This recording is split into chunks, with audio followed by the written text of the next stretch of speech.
Hey, what's up, my friend? Are you a small business owner that loves God, family, country, and capitalism? If so, you're in the right place. Welcome to the War Plan Briefing. My name is Josh, and today we're going to talk about the 5 lies that entrepreneurs believe that could ruin your life, so you're going to want to pay attention. The first lie is that your employees are the things that are holding you back, that employees are the bane of your existence, that they are the biggest threat to your business growth, and that they're the big problem that's impossible to overcome. Have you ever considered this? Do you think it's possible? Let's play in the world of crazy ideas together for just a minute.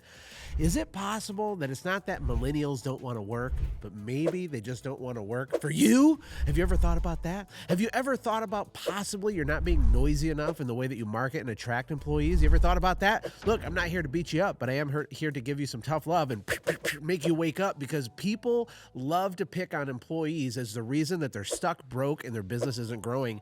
And look, labor, especially if you have a service business, is obviously a critical bottleneck part of growing a business. Yes, that's true.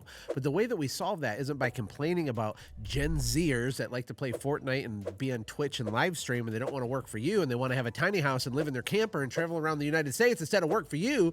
That's not helpful. What is helpful is asking yourself how you can ascend your skills as a leader, as a recruiter. Are you an employer worth working for in the first place? Is there any kind of unique offer that you have to these people? Because the economy has changed. The rules are changing. The workforce is different now. That's true. 75 years ago, you could run a tiny classified ad that said, must be able to lift 50 pounds. Call this phone number. Start on Monday, work 80 hours a week in an unsafe environment with no overtime pay, and you'd get 100 applicants, okay? That's no longer the case. The landscape of the economy is different, but that doesn't make a lick of difference to you. It's time for you to take responsibility and solve the problem. For a lot of small business owners, you don't charge high enough prices to be able to adequately compensate your staff in the first place. The job offering you have, why is it called a job offer? Because it's supposed to be an actual offer. When they work for you, they get this, and they get this, and they get this, and they get this, and they get this, and this, and this, and this, and all these things. That's what's supposed to be happening, because you as a marketer need to lure these people in to want to have a career, hopefully a career, not just a job, with you.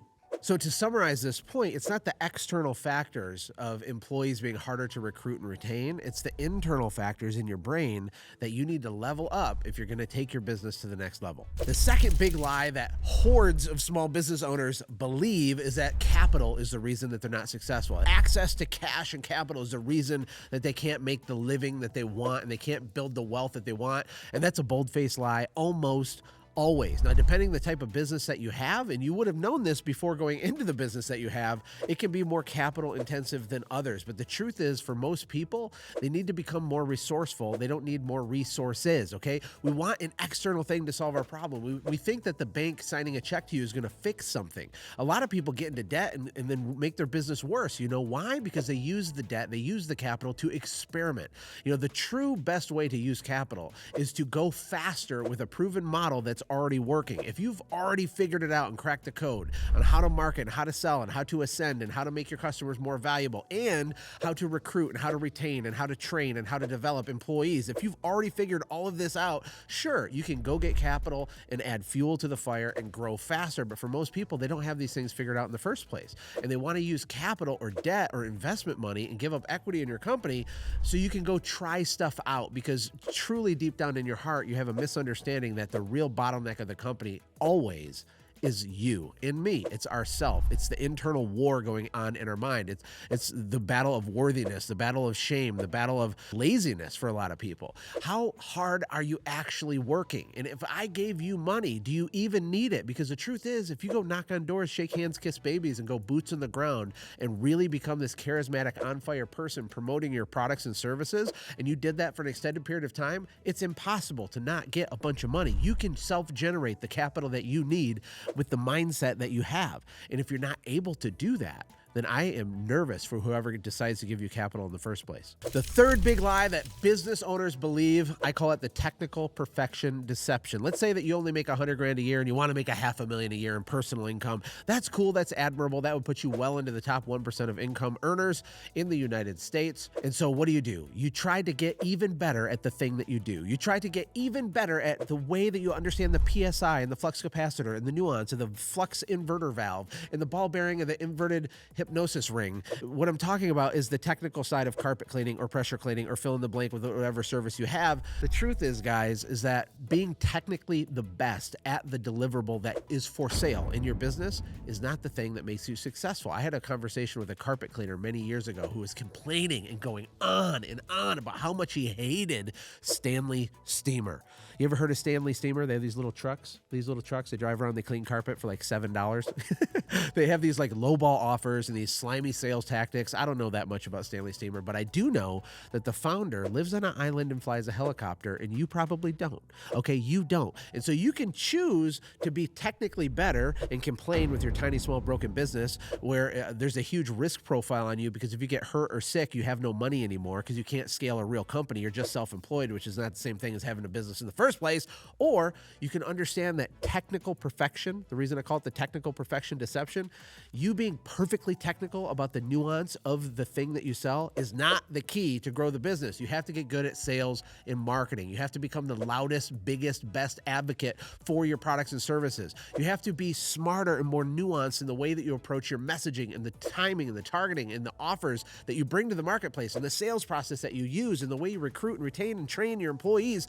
These are the skills that make you a fortune. These are the skills that give you the ability to scale a company, not being the very, very best at the thing. You ever go to the mall and you go to Mrs. Fields Cookies? It's a huge chain, Mrs. Fields. I don't know what happened to her, but I bet she's got a hot tub and a jet ski and got a few extra dollars in the bank because she has this massive cookie empire. Do you think that her cookies are literally the best cookies ever in the history of mankind? Do you think her business is that big because they have the best cookies? The truth is, there's probably 7 little old ladies within driving distance of your house where you're watching this right now that make better cookies than Mrs. Fields makes. But it doesn't matter, because that's not how you become successful in a business. You have to have an adequate level of delivery. You have to have an adequate level of competency and safety in the things that you do. I'm not telling you to be bad and be slimy salesperson. What I'm telling you is there reaches a point when you need to graduate from the technical perfection, acknowledge that it's good enough, and begin the process of developing these other skills that will help you actually make the money that you want to make. The fourth lie that entrepreneurs believe is that you are your customer. Now, this is a big one. This goes deep into our brain. It goes deep into our childhood. I don't know how you were raised, okay? I was raised by good people that love me, but we didn't have a lot of money. There's lots of weird, false beliefs around money that held my family back, that got into my brain, that took me years and decades to get out of my body and out of my brain. And you are not your customer. What do I mean? What I mean is when you're creating your packages, when you're creating your offerings, when you're creating your pricing, you get in your own way and you mess it up for yourself. Because what you're failing to understand is that there are humongous amounts of affluent people. Lots and lots of people have a lot more money than you do. And just because you have $37.42 in your bank account doesn't have anything to do with Randy's bank account and Lisa's bank account. You don't know what's in their bank account. We don't want to project our own self-limiting beliefs onto our market, onto our avatar. You're not the avatar. My first real business was a window cleaning business just south of Flint, Michigan called Birds Beware Window Cleaning. And truly, everything I have today is because I decided to buy a squeegee 20 years ago. And I cut my teeth in this business, knocking on doors and struggling and, cleaning windows and like hiding my broken down car around the corner and then knocking on doors and getting a job and then going and doing it and learning how to do a business. But what I quickly realized was that it was normal for people to be successful. What had previously felt rare to me, meaning people that have money and resources and the ability to spend and buy things, it's not rare at all. It's common. There are millions of millionaires. There are hundreds and hundreds and hundreds of thousands of decamillionaires. There's tons of people with money. You are not your customer. And when you price things too cheap based on that belief, you're crippling and cutting your legs out from under yourself from having a bigger opportunity in front of you. I always thought it was weird with my window cleaning business that people even paid for this service in the first place. Don't you know your window's going to get dirty in like 2 seconds after I leave? It's going to get windy and it's going to rain and your window will be dirty.